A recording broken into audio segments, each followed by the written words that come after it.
نیست معبود شریف تا به ناز آوردنش، پیش آتش دیدم روزی نیاز آوردنش.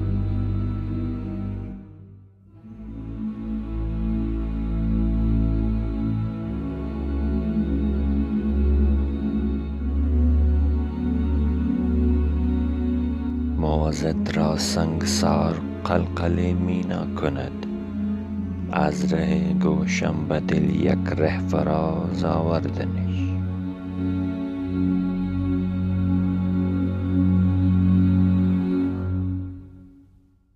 تا خود از بحر نثار کیست می میرم ز رشک، خضر چندی کوشش و عمر دراز آوردنش.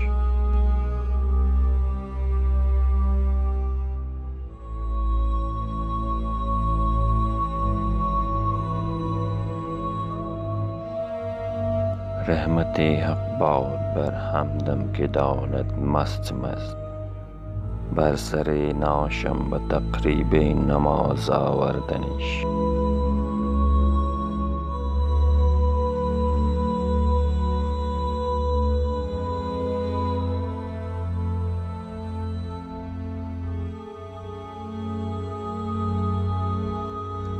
شاه گستاخ است و من در لرزه کآخر سهل نیست، صبح دم در دل به چشم نیم باز آوردنش.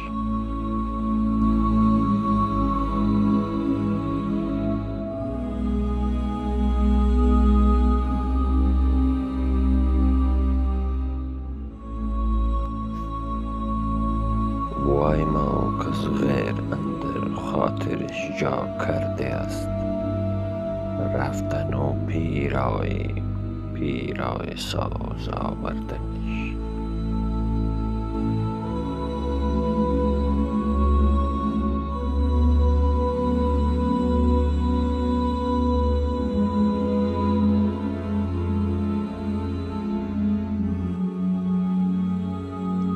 امتحان طاقت خویش است از بیداد نیست، خلق را در ناله های جانگداز آوردنش.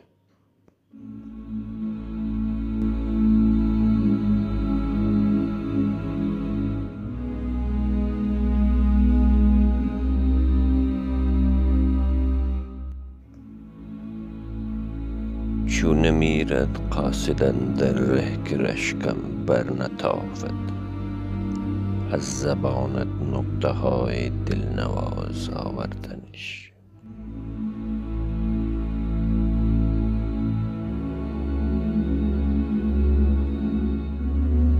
مفت یاران وطن کز سادگی های من است، در غریبی مردن و از جور باز آوردنش.